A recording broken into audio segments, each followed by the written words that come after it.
This week, I am going to be showing you how to draw the basic fashion figure at 9 heads, which is the industry standard. So basically what I mean when I say 9 heads is that the proportions of the body will fall into the measure of 9 heads tall.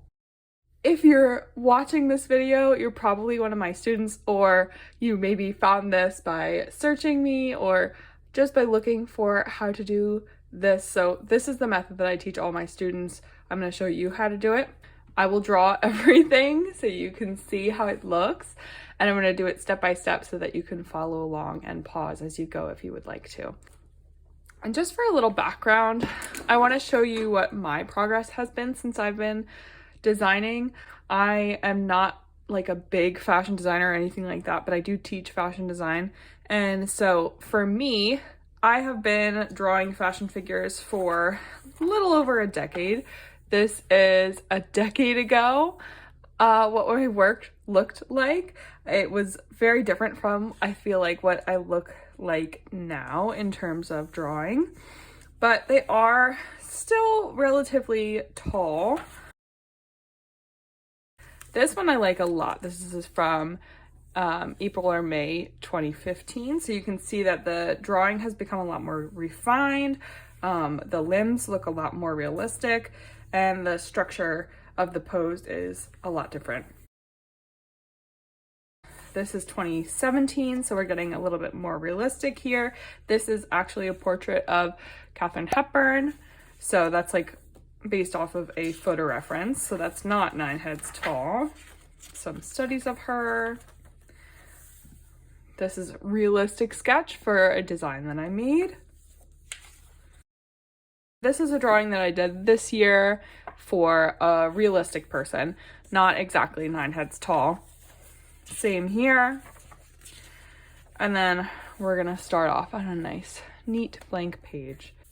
Now, a lot of methods I've seen before, people use a ruler.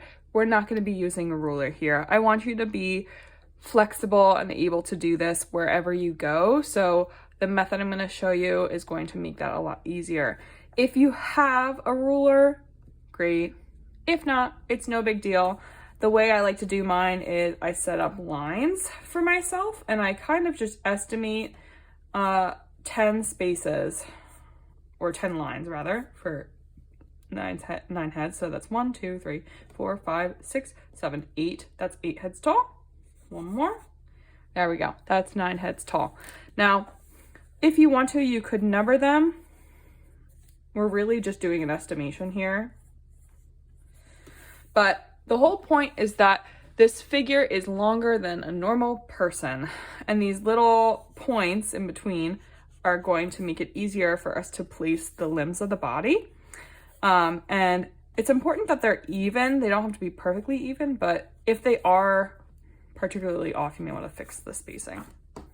Okay, so now that we have our 9 head spaces, what I'm going to do is we're going to start by making the head at the top between those first 2 lines.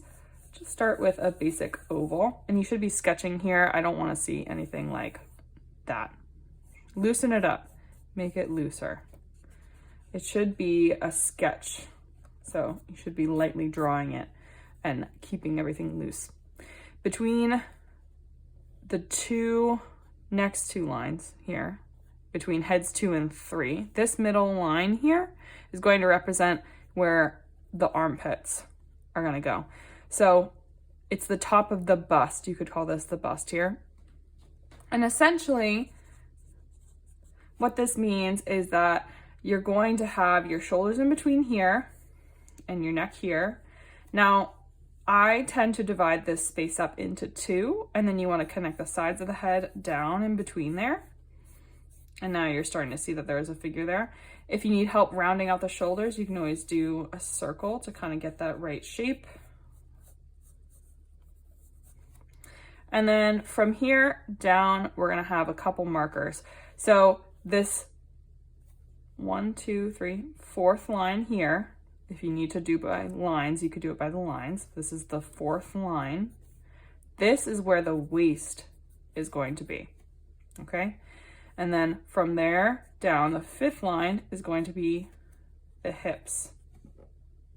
All right, so we've got our head, we've got our shoulders, and we've got our armpits. We have to connect our bust to the waist to the hips. We have to make our whole torso here.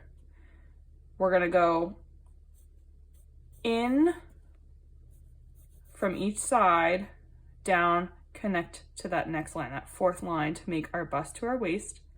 And then to make our hips, we're gonna do the opposite. We're gonna go out and to the sides, to that next point. Now, it's looking very robotic here. Don't worry about that. We'll make it nice and clean and round. But this is also where the end of the torso is going to be. So you can make a little notation of that here. And this is where we're gonna start to do our legs. So our ankles are gonna end up down here.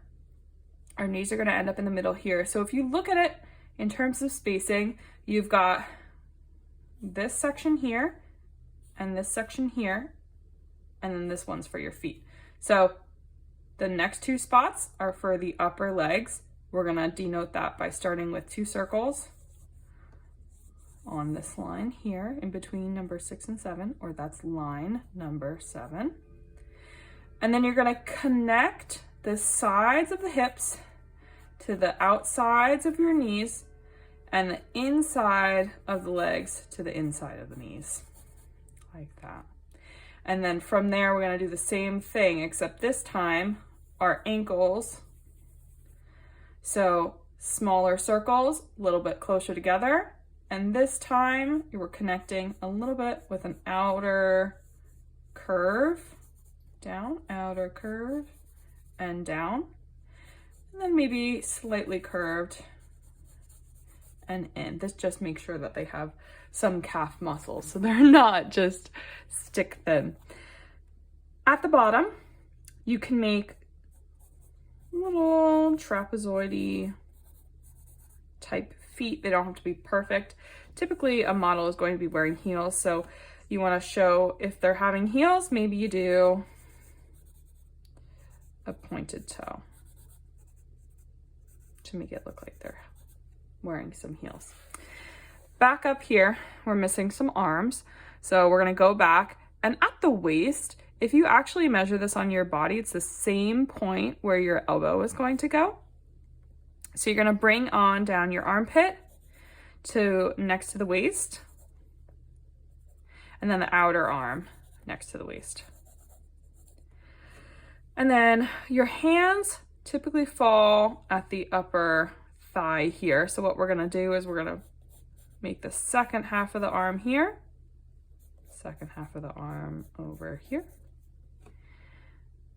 And then for the hands, I usually like to do it with starting with a rhombus-like shape here, and then create a thumb and a finger. I know they look very robotic. As you get used to it, you start to make the hands more free-flowing and thinner out like that. But this is just the very, very basic version. Another thing that I want you to notice is that right now, this form doesn't really have much of a gender, okay? This is very fluid. So if you wanted to maybe emphasize, you know, a lower end of torso, if you wanted to emphasize the bust a little bit more, you can always go back and change up those things. And that's more about the stylistic element of what it looks like. But that's the basic version. Now, if we're doing this without a map, let's do it without a map.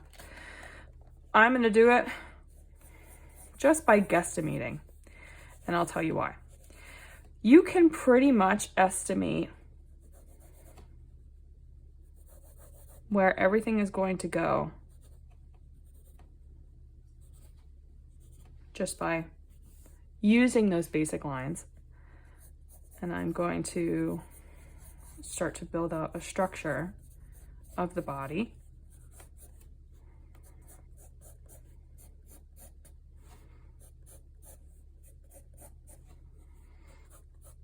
And this is also where you can start to pose them a little bit differently. So maybe this time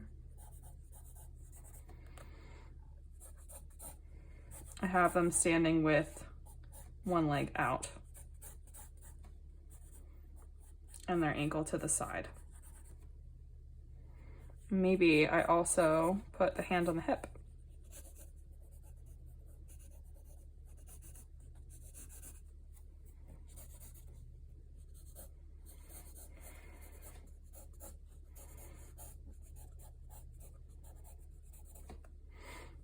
Maybe I'll even add a bag here.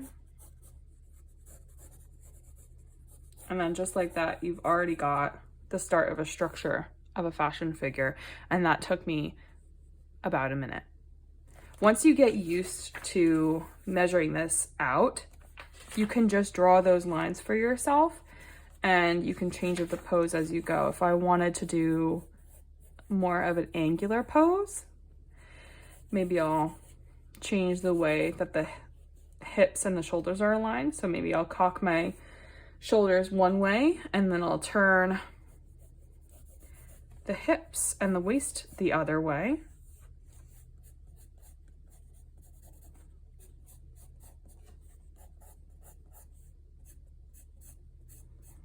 On one side, it elongates the body here, and the other side, it squashes the body in a way.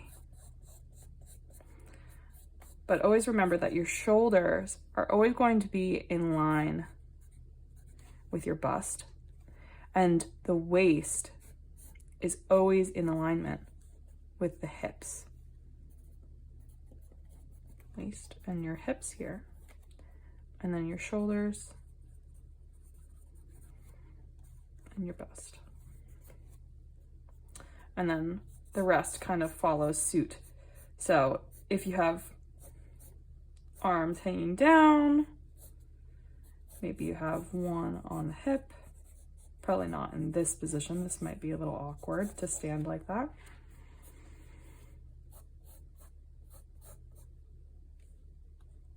But then maybe this person is walking.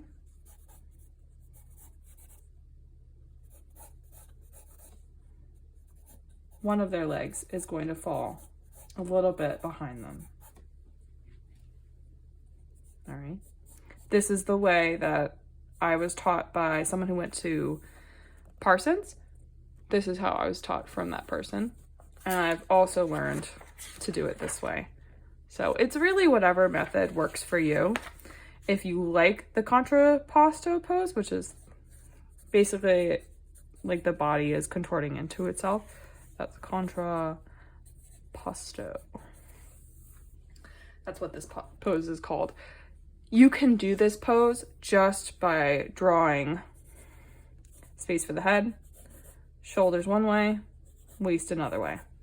And then you can mark where you want your ankles and your knees to go. If you need to measure it out to be more precise, I recommend doing it this way and learning until you're comfortable to start changing up the pose. But regardless, this all takes time and practice to get really good at. So I just recommend tons and tons of practice until you get comfortable with it. Remember that I started out here and didn't get here for quite some time. So take your time with it. I hope this helped. And if you need this, you can always go back to it and pause as you go if you need to pause and draw along. I hope that you enjoyed this little video on how to help you draw fashion figures, and I will see you very soon. Have a great day. Bye.